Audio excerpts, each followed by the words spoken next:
Yo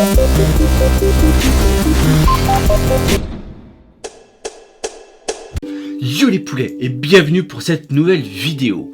Alors aujourd'hui c'est un peu spécial parce qu'on enregistre en temps de canicule hein, si tu veux. Aujourd'hui en fait hein, on est le 28 juin, donc Japan Expo c'est que dans quelques jours. Donc là il fait chaud hein. Et encore je suis de mon sous-sol, même s'il fait plus frais que dehors, il fait quand même bien chaud, hein, je le sens.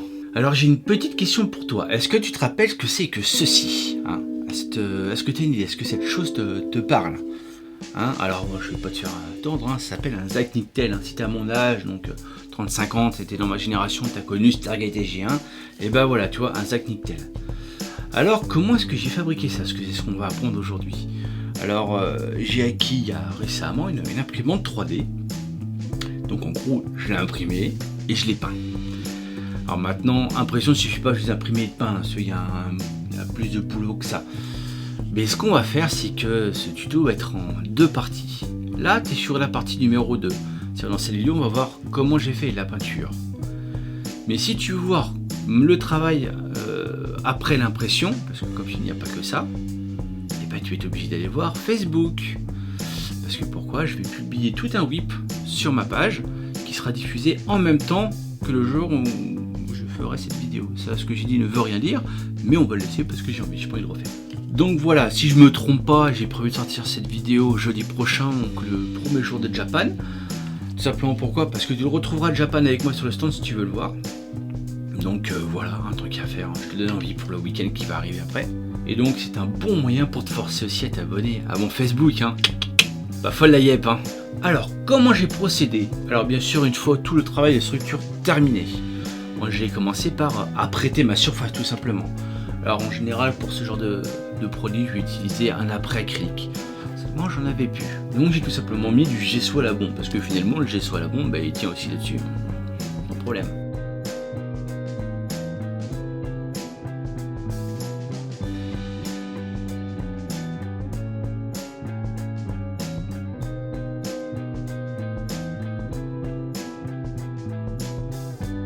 Alors une fois fait et sec, et bien sûr t'attends bien sûr que chaque étape qu'on va voir, t'attends bien que ce soit sec avant de passer à la suivante, hein, bien sûr. Ça va de soi. Tu attaques une couche noire. Pourquoi noire? Parce qu'en fait ce côté noir va te donner un peu plus de profondeur en fait à ton sujet, qui va lui donner un effet un peu plus réel en fait, tout simplement. Je sais pas comment te l'expliquer mieux que ça. C'est plus un ressenti, voilà. Je pense que tu vas comprendre.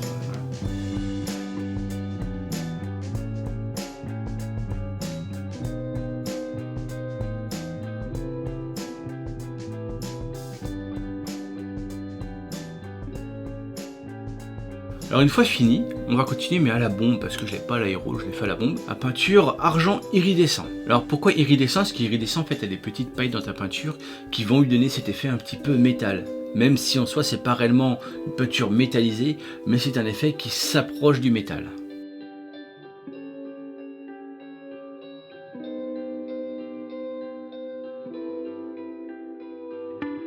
Donc maintenant que tu as fait ça avec c'est sec, on va attaquer une petite couche de rouge, c'était un rouge sombre il me semble d'ailleurs, je vais vérifier ça tout de suite. Donc oui, c'était un rouge à Garance foncé pour reprendre les termes.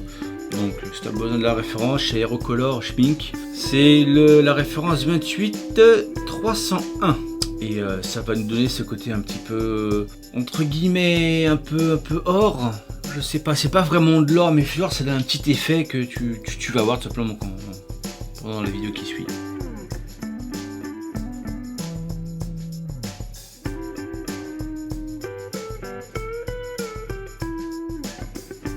Voilà, alors maintenant la prochaine couche, en fait j'ai oublié de la filmer, donc je me suis juste de dire ce que j'ai fait. J'ai refait par-dessus cette couche de rouge une petite couche d'argent iridescent.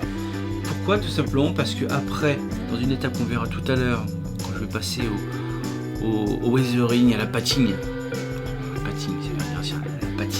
et ben en fait je vais abîmer un petit peu cette couche pour faire ressortir un peu le rouge en dessous si tu veux. Et je vais jouer justement sur ce côté un petit peu abîmé pour donner un petit côté un peu plus vécu à mon ZAT. Alors maintenant que j'ai fait ça, il a fallu attaquer la peinture de cette petite zone là. Est-ce que je me vois bien quand même? Donc j'ai attaqué la peinture de cette zone là avec du scotch, tout simplement du bon vieux scotch à peindre. Quand ta peinture est sèche, sec, sèche, sec, sèche, je sais pas, on s'en fout.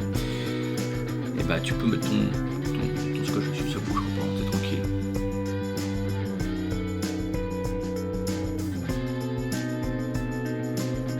Voilà, maintenant que c'est fait, il va falloir qu'on s'attaque à toutes les petites rainures que tu as partout sur le ZAT. Alors pour ça en fait j'ai fait 2 couches successives de peinture. J'ai pris un vert et un bleu vachement, je sais pas si on peut dire pastel, en fait je les ai vachement dilués avec du blanc.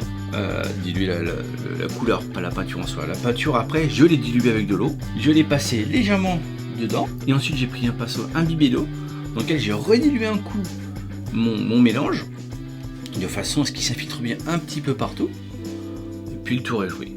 On refait ça après avec la deuxième couleur et c'est nickel.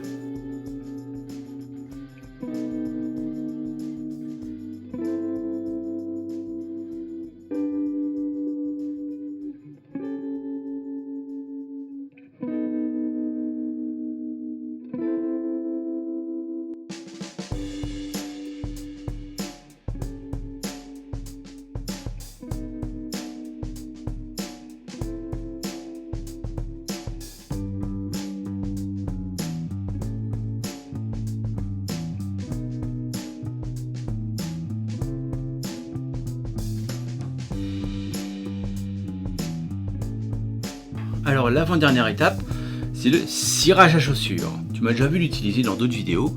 Donc là on va reprendre, c'est le même en plus, j'ai toujours la même bouteille, je l'ai toujours pas fini depuis le temps. Donc je badigeonne un petit peu de cirage à chaussures dessus. Et pour le diluer, j'utilise du white spirit pour en mettre un peu plus ou moins certains endroits, voilà, moins d'autres, etc.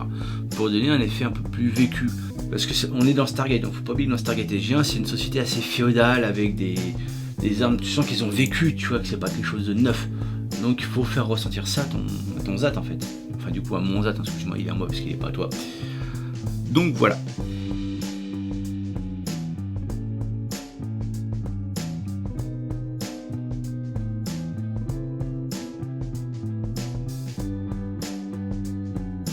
Et maintenant il n'y a plus qu'à y faire un bon coup de vernis satiné.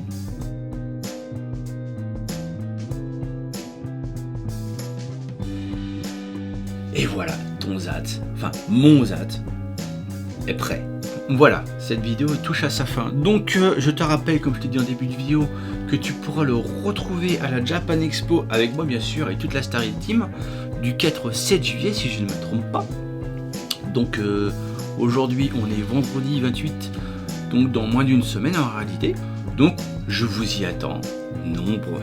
Alors comme d'habitude, si tu veux donner un petit coup de pouce, il y a Utip ou il y a Tipeee. Utip, tu as juste à regarder une petite vidéo et si je me trompe pas, ça me donne 5 centimes. Alors pour toi c'est pas beaucoup de temps, mais pour moi c'est quand même déjà énorme, 5 centimes, ça a pas l'air, mais ça l'est vraiment. Parce que tu vois là, toi, mes éclairages, c'est le temps que je les change parce qu'ils tiennent plus. Mes ampoules, franchement, elles tiennent avec des bouts de scotch, sinon ça ne marche plus. Il n'y a plus rien aux normes, c'est dans un état déplorable depuis le temps que je m'en sers. Donc si tu veux m'aider à me racheter des éclairages, j'avoue que franchement tu me rendrais quand même un fier service. Et du coup un fier service à ces vidéos que tu apprécies puisque tu me suis.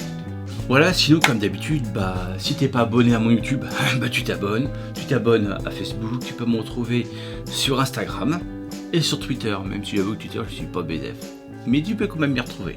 Voilà, maintenant je te dis à la prochaine pour une nouvelle vidéo. Ciao mon play.